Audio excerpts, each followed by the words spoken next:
Hi, I'm Janae Davika and welcome to Cafe Janae. Wouldn't it be awesome if you were on a diet that encouraged you to eat chocolate? Well, this is that diet. I've got a chocolate recipe for you that'll help you to make a nutrient-dense chocolate that you can eat anytime without any guilt, and you're going to feel fabulous after you eat it. Alright, if you're new to healthy eating, you might think you have to give up everything that's delicious.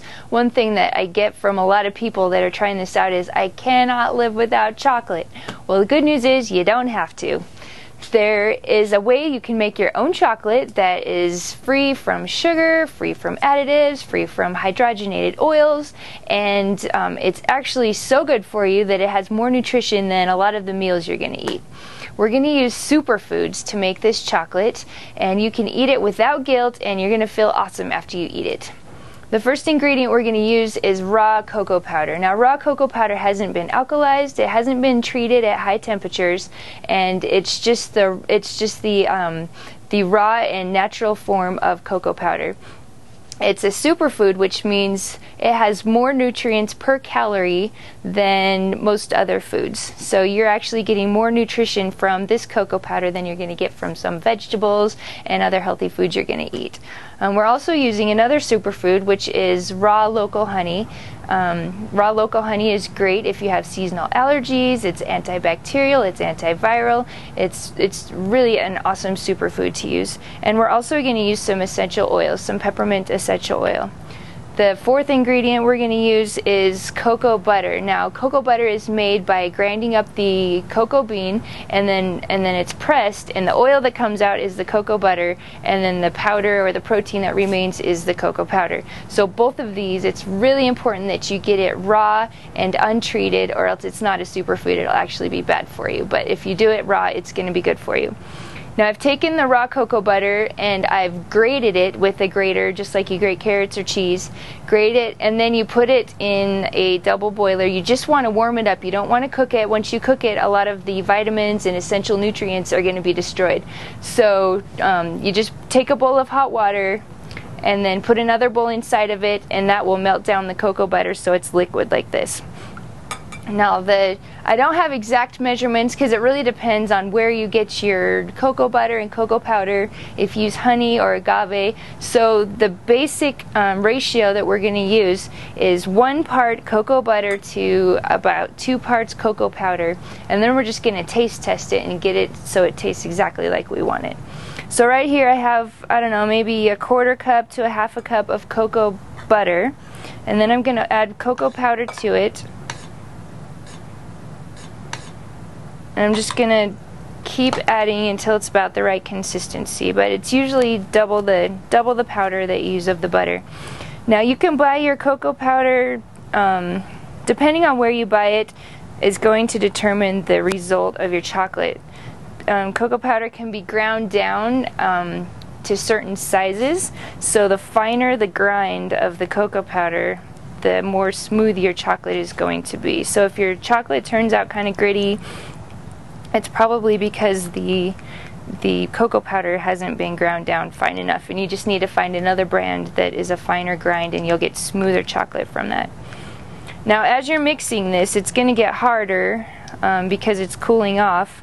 If that's the case, you can just put a bowl of hot water underneath your mixing bowl, and it will warm up and get smooth and liquid again. So this is looking really good. Probably need a little bit more cocoa powder. If you stir it in a little bit at a time, it works better because then you don't get big chunks of cocoa powder at the end. So I have about 2 parts powder to 1 part butter, and then I'm just going to put in a little bit of sweetener. I've got honey here. You can use agave, you can use any kind of natural sugar you want.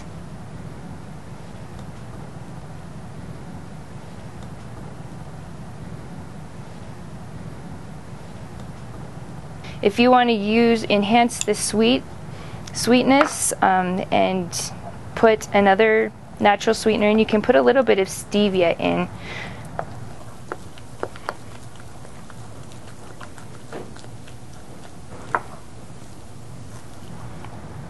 Right now I'm going to put a little bit of peppermint oil in it. It just takes a couple drops, and then it makes the most delicious chocolate mint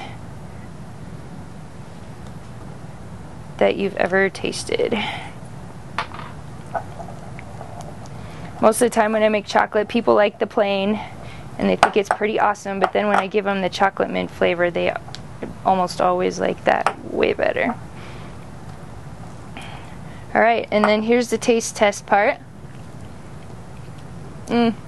It's so good. Now, a lot of just depending on if you like it sweeter or more bitter. The raw cocoa powder is kind of bitter, so a lot of people like to put a little extra sweetener in it. But if you like the high cocoa content of bitter chocolate, then this is going to be perfect for you. You just have to play around with it. Just keep tasting it. Add sweetener if you need it sweeter. Add cocoa powder if you need it thicker. If it ends up getting too thick, you can add a little bit more cocoa butter. And this is just one of those recipes that you just have to play around with until you get it right. Now, I like just putting it on some waxed paper, and then you can stick it in the freezer and it hardens up really quickly and turns into a chocolate bar divine. Alright, this is just going to go in the freezer, and in about 10 minutes you'll have a fabulous, healthy chocolate bar that you can replace any of your chocolate with, and it'll satisfy any of your chocolate cravings. Thanks for joining us on Cafe Janae. You can follow me on my Facebook page, or you can subscribe to this channel, Cafe Janae, for more recipes and diet and nutrition tips. You can also sign up for my newsletter on www.cafejanae.com. Thanks.